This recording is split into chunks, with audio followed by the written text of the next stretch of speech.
Scientists years later argued that high up in the air the rain had come first, and the lightning followed. The raindrops fell slowly to earth, while the lightning flash was observed in a fraction of a second. But Tesla somehow knew that if he could produce lightning, he could control the weather. He never placed any limits on his thinking, and even while walking over the mountains through the downpour, he envisioned the day when rain could be produced when and where needed, thus providing an abundant food supply the world round.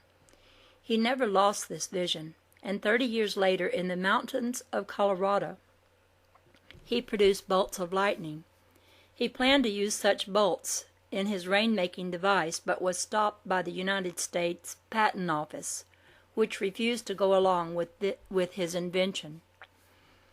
Now it can be readily seen that his invention might have been premature, for both rain and lightning are produced by the activities of the angelic kingdom.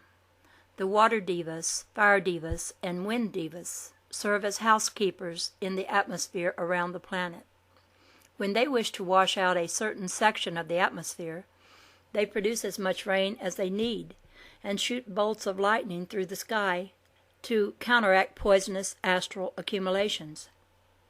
The amount of rain that happens to fall on the ground depends entirely upon how much scrubbing is being done up yonder. When the scrub pails are emptied, the rain stops. The devas are not charged with duties such as going around with watering pots for the purpose of irrigating gardens. That problem is in the human province. The devas are very responsive and can be called into action by invocation, or when enough water has been sprinkled and floods threaten, they can be stopped by invocation. Human beings should be trained to recognize their own karmic results and do something intelligent about it instead of moaning about the weather. All weather conditions can be under human control. Noah tackled that problem and took the steps necessary to deal with it. Then he sent forth the dove from the ark, and the dove returned with a plucked olive leaf, the symbol of peaceful waters subsiding from the flooded lands. But the dove cannot return until people first send the dove forth. When Tesla walked through the rainstorm, he was witnessing angelic activities, even though he might not have thought of the matter in quite that way. But he knew that somehow his true work belonged up there in space, high above the mountains of earth. He knew that all worthwhile works must start at the source. He knew that if he could understand the wonders of flashing lightning and streaming rain, that weather could be mechanically controlled. He was correct, for while weather can be controlled through human invocation to the angels, it can also be controlled by a mechanical device. This will be another scientific revelation of the New Age, another proof that the old nonsensical concepts concerning mysticism must go along with the old concepts about floods and droughts. Nikolai had distinguished himself as a scholar at the age of 14. That was in the year of 1870, and his school days at Gospic were over. He was a sensitive lad, highly intuitive, alert to the constancy of angels and the stupidities of men. His strength was actually extraordinary, for he often read and studied the whole night through, attending his classes by day and completing a vast educational program of his own outside school hours. But because of his extreme sensitivity, his slim build, and his fastidious nature that demanded a degree of cleanliness far beyond the call of duty, his father felt that the boy was in delicate health. His father was determined to protect him, and as it turned out, the protective attitude paid dividends a few years later, when Nikolai was spared compulsory military duty because his father was convinced that his delicate son would never survive army life. Nikolai, in accord with his father's carefully planned arrangements, was forced to hide out in the mountains for more than a year while apparently attempting to recover his health. During this time, his father was able to make certain contacts among the military so that his son's absence was conveniently overlooked. Nikolai himself found military duty a subject so loathsome that he could not even bring himself to think about it.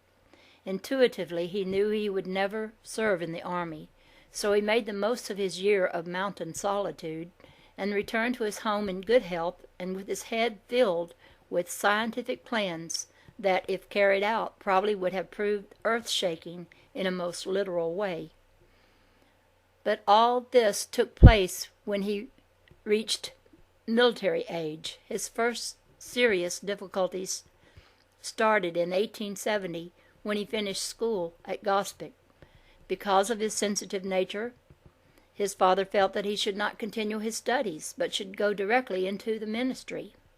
His scholarship at the age of 14 was sufficiently outstanding to equip him to serve in the church. So far as Nikolai was concerned, the church was as bad as the army, and in fact worse, for the army was still some distance in the future, but the church was at hand. Moreover, he had already decided on university training in electrical engineering, and was a dedicated disciple anxious to be about his father's business in the cosmos. When an individual of the spiritual stature of Tesla comes into incarnation, nothing is allowed to interfere with the purpose outlined on the inner planes. Plans for the embodiment are carefully arranged in accordance with the divine plan for the whole project under development. Initiates work with a high degree of spiritual efficiency. Certain universal needs are scheduled, which must be met within time limits by certain disciples appointed to the task, and all of these plans must dovetail according to a certain predetermined pattern. At this particular point, Nikolai had to be saved from a career in the church. The point could not be argued, especially between parents and a 14-year-old boy. Moreover, under law, the free will of the family members had to be permitted full sway. Between the three of them, they had to come to free will decision. But at the same time, the decision had to be the correct one. Free will is somewhat paradoxical in any case, but especially so in the case of disciples. That is why discipleship is always fraught with extreme difficulty. The disciple is called upon to make a decision, and yet he must make the correct one which stands upon the inner planes, and he must meet a time schedule. But happily, a way is always provided, though it may be a way of severe struggle. In the case of Nikolai, it was the way of psychic illness, and was far from pleasant. He lapsed into a lethargic state, from which he could scarcely be roused at times. His parents were frightened. The doctors admitted they were helpless, as they had no idea what was causing the illness. When it reached a critical stage, they simply gave up all hope of saving his life. Naturally, the doctors in Gospic had no idea whatever about the true nature of Nikolai's illness. Even medical scientists today knows nothing of soul sickness, or the diseases which attack only disciples and not the average person. The individual himself, however, is usually able to supply the answer, for he is under guidance from the inner planes. So after the Gospic doctors had given up hope for his life, and his parents had become somewhat resigned, Nikolai turned to his books. He had been working in the local library at Gospic and had carried home an armful of selections just before his illness. Listlessly, he looked them over. He found one by Mark Twain. In it he suddenly discovered a paragraph which brought instant illumination. His enthusiasm for life was rekindled. The crisis passed. His health returned to normal. Nikolai himself understood with profound conviction that it was the writing of Mark Twain that had saved his life. He never forgot the incident to the end of his days, and often spoke of his heartfelt gratitude to Mark Twain. Many years after the Gospic incident, the two men met in New York and became very close friends. When Tesla himself had only a short time left on Earth, and Mark Twain had been gone from the mortal scene for years, Tesla spoke of Mark coming to see him in his hotel room, and of their having a long visit together. When Tesla was reminded that Mark Twain had been dead for years, he vigorously denied it, adding that he was very much alive.